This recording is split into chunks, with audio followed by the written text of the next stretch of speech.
Mabuhay! This is the art of human beings being human. Ronie Protacio here, and we are now in Module 4, Popular Culture and the Culture Industry. In this module, learners are expected to identify theories on popular culture, particularly the cultural industry by Adorno and Horkheimer. Describe how culture and arts are used to influence people. Discuss the value of culture and arts in society. Before we begin, let us work on learning activities 1 to 5 in Module 4. These activities can be done in our synchronous class. These are fun activities that will give us an idea of what popular culture is all about. So, it's important that before we continue with this video, see to it that you have worked on learning activities 1 to 5 synchronously or independently. Now, let's talk about a popular culture theory called the culture industry.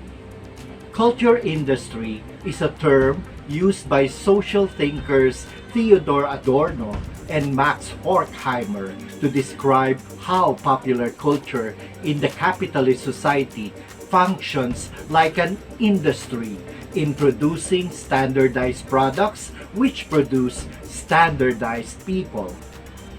Adorno and Horkheimer argued that through television, film, radio, and popular music, the cultural industry disseminated knowledge with great effectiveness. Adorno and Horkheimer believed that the collective output of Hollywood possessed no redeeming qualities. They call it rubbish and devoid of intellectual expression, a mere twaddle. They also believed these industries possessed motives enforcing people to accept what is applied, namely to suppress imagination and yield the masses not to engage in any social and political participation. Pop culture is not created through artistic or intellectual merit, but for the least, it's a risky avenue for making more money.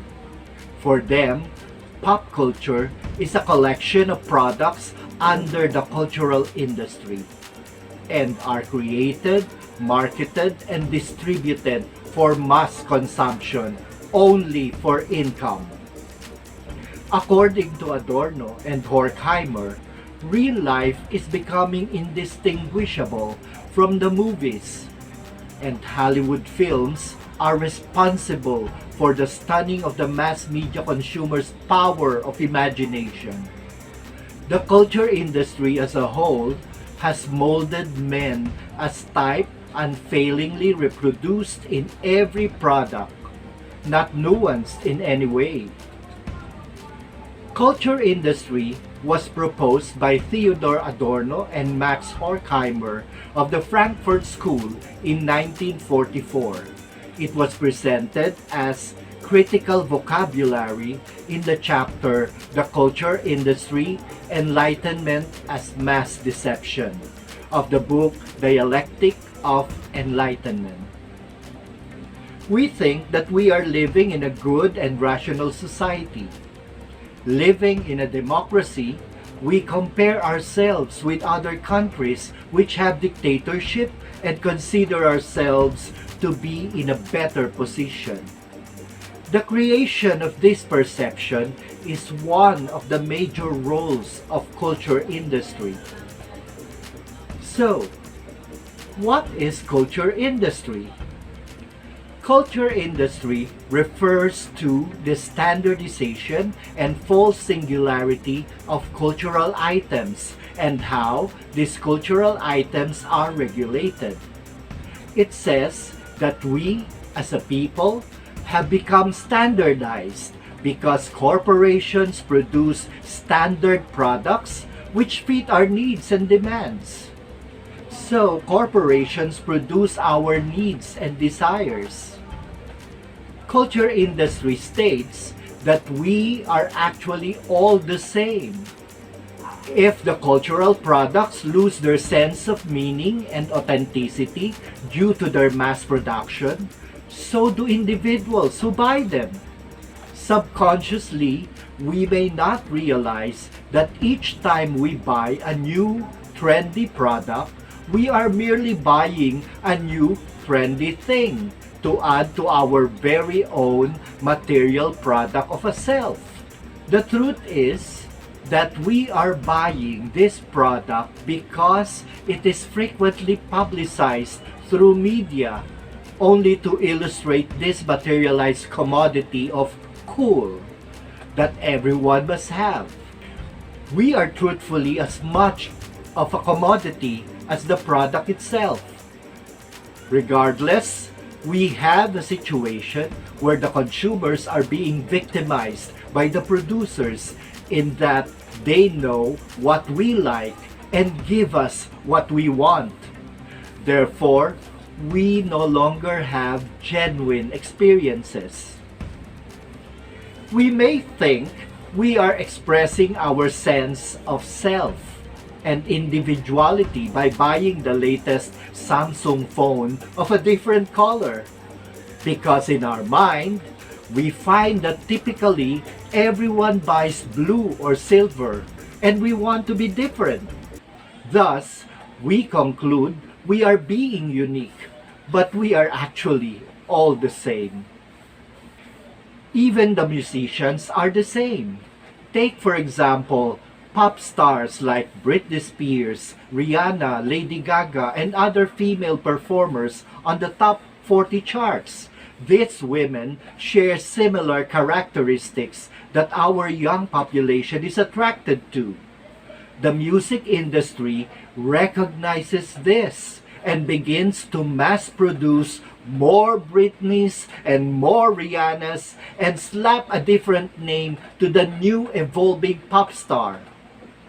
They too are human beings treated as manufactured goods that can be purchased or replicated, just like a Barbie doll or an iPad. Theodore Adorno and Max Horkheimer's Enlightenment as Mass Deception describe media cultures as being production lines. This is to say that the industries such as radio, TV, or film are constantly repeating certain aspects, creating standardization. Looking at Adorno's first essay on popular music, he describes popular music as being repetitive.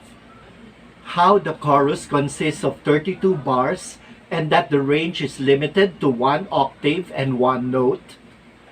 Let's take pop music for example. The lyrics of the songs may change from artist to artist, but the actual beat or rhythm often stays the same. Taking Katy Perry's song, Teenage Dream, and comparing it to Jessie J's Domino.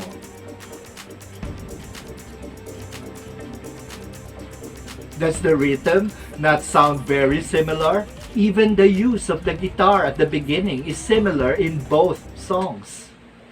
In other words, we who listen to this popular music seem to be immune to the repetitiveness of the actual songs, becoming numb and not willing to change and accepting that this is how it'll be. Another example of standardization would be fashion. Fashion is often said to come around in cycles, since the fashion industry simply copies styles of clothing from previous years, modernizing them, perhaps by changing the color, material, or length, but it's always the same style. An example of this is the dungaree shorts or the maong shorts, which were popular in the 1990s, have again become popular today. Adorno and Horkheimer then go on to explain how in the media system make you believe that you are an individual, but in actual fact, you are not. Let's use the cinema as an example. You purposely don't follow the majority of the crowd to watch the most popular film on at the cinema. Instead, you catch the less popular one. You could consider this as being an individual because you didn't choose to watch the most popular film. But what Adorno and Horkheimer are trying to press is that the film you chose to watch was purposely put on at the cinema for the people who didn't want to watch the most popular film. Meaning, other people have also watched the film. Therefore, you are not an individual. Adorno and Horkheimer then explained how they think media are a way of controlling society and telling us what we can or can't do. A good example of this could very well be advertisement. The Think campaign advertisement against dangerous driving could be taken as an example. This video explains the survival rate of people hit by a car traveling at 30 miles per hour is greater than being hit by a car traveling at 40 miles per hour. In other words, this advertisement is telling us not to go over the speed limit, as it is there for a reason. Whether you like it or not, advertising plays a crucial role in our everyday lives. Advertising effectively grabs the public's attention through the use of television commercials, billboards, magazines, etc. It is the advertisement that attracts the consumer to buy a product and ascribe the connotation of coolness to it. Inevitably, the product and the advertisement become two of a kind. We live in a world of deception. Adorno and Horkheimer proposed that films, radio programs, magazines, etc. are being used to manipulate mass society into passivity. Adorno and Horkheimer criticized the culture industry for promoting a society that is drowning in a society of mass culture and industrialization, instead of encouraging freedom and individuality. The culture industry, in short, can be represented as an enlightenment or knowledge as mass trickery or fraud. In other words, we may be compelled to wonder if we live in a world of mass deception in which we are simply kept in the dark. Therefore, enlightenment is a fraud. Mass deception and social control describe the ideas and theories that Adorno and Horkheimer earnestly prescribed.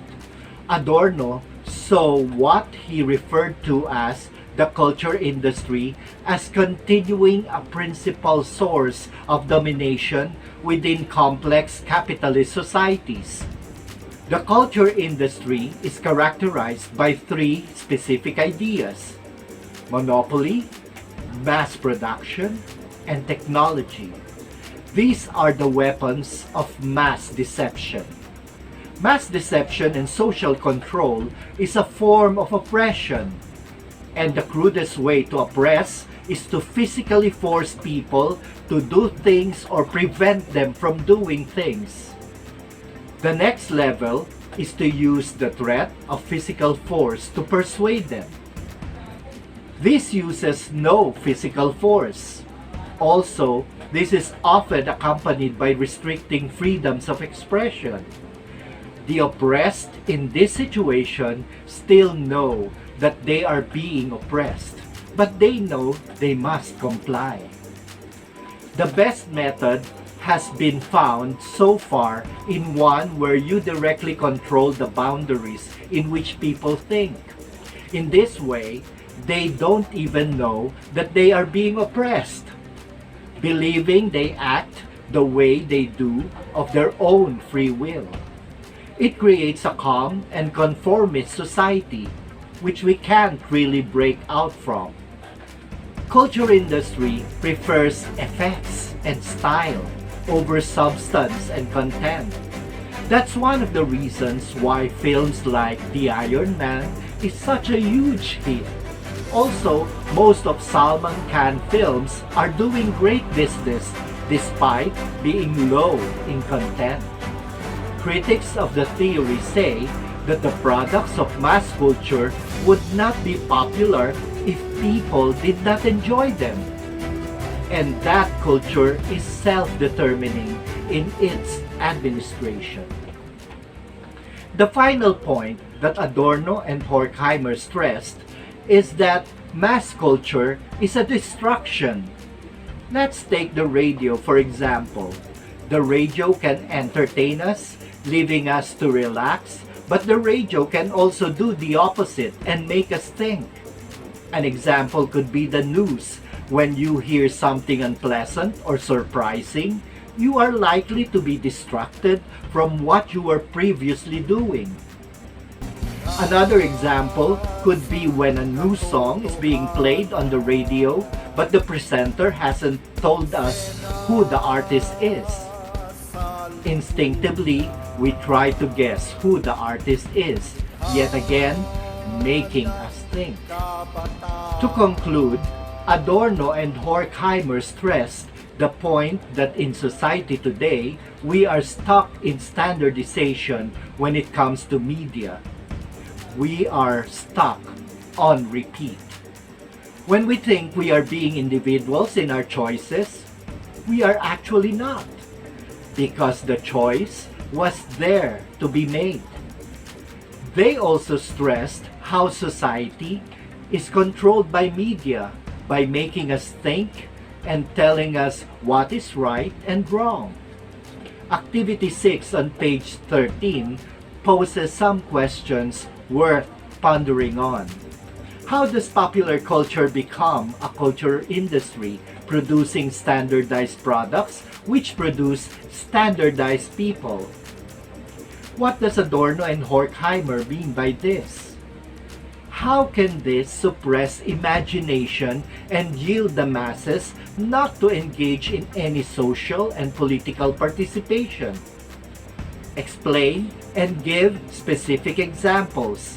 Submit your essays in our Edmodo assignment page. So, my fellow human beings, that ends our lesson on popular culture and the culture industry. I hope you learned something from this video. See you in the next module. If you find this video useful, please like, subscribe to my YouTube channel, The Art of Human Beings Being Humans, and hit that bell button for more videos. And remember, being humans, we become human beings through the arts. Mabuhay!